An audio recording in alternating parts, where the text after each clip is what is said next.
บองប្អូនអរគ្នាពីរបៀបឆាបាយងាយលឿនហើយ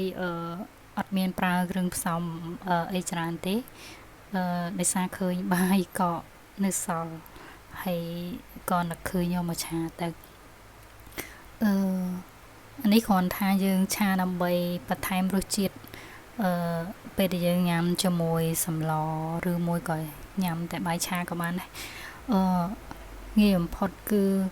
ដំបូងយើងដាក់ខ្ទះខ្លាញ់បំពងខ្ទឹមដូចនៅក្នុងរូបភាពហ្នឹងណាបងប្អូនបំពងរហូតតតែឡើងក្រហមហើយខ្ញុំគោះដាក់ពងទា2គ្រាប់បញ្ជាក់គ្រឿងផ្សំអត់មានអីច្រើនទេខ្ញុំប្រើតែពងទាទេពួកអីដោយសារនៅផ្ទះបាយមានតែពងទាហើយសាច់ស្ទើរភេទសាច់កកក៏នឹកឃើញឆាបាយភ្លាមតែម្ដងទៅចាកូរពងទាឲ្យសព្វឆ្អិនល្មមហើយចាប់ផ្ដើមយកបាយដែលយើងច្បល់គ្រឿងហើយបងប្អូនបាយឆាខ្ញុំហ្នឹងគឺច្បល់គ្រឿងណាបងប្អូនឆាត្រឡប់ទៅហើយបញ្ជាក់បន្តិចគ្រឿងគឺខ្ញុំលាយមានម្សៅស៊ុបស្ករសប្រេងខ្យងទឹកត្រីទឹកស៊ីអ៊ីវណា4-5មុខនឹងដាក់មួយមុខបន្តិចទៅកុំដាក់ច្រើនពេកដើម្បីឲ្យវាមានរសជាតិឆ្ងាញ់ហើយយើងភ្លក់មកល្មមទៅហាន់ការ៉ុតដាក់តិចតួចដើម្បីបន្ថែមរសជាតិហើយនឹងបន្ថែមពណ៌ឲ្យស្អាតដាក់ច្បល់ជាមួយនឹង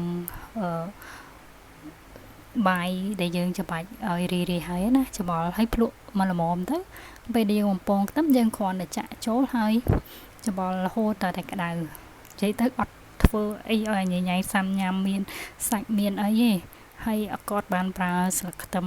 អ្នកខ្លះគេ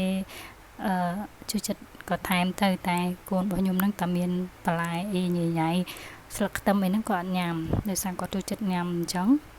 ខ្ញុំដាក់តែអញ្ចឹងតែប៉ុណ្ណឹងស្រួលងាយនៅក្នុងគណៈពេលដែលយើងអត់ដឹងថាញ៉ាំអីហើយក៏មានបាយសល់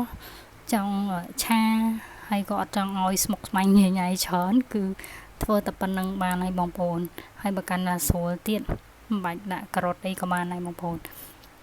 ឆាតែបាយដើម្បីឲ្យដើម្បីកាន់តែងាយហើយបន្ថែមរសជាតិឆ្ងាញ់តែប៉ុន្មានថាដាក់ការ៉ុតអត់ឆ្ងាញ់ទេគ្រាន់តែថាមានការ៉ុតក៏ដាក់ទៅបើអត់ដាក់ក៏បានដែរព្រោះស្ដាយបាយកកបងប្អូននិយាយទៅមុខម្ហូបមួយនេះគឺមានអីច្រើននេះគ្រាន់តែចង់ប្រាប់បងប្អូនថាបើមានបាយកកសល់ច្រើន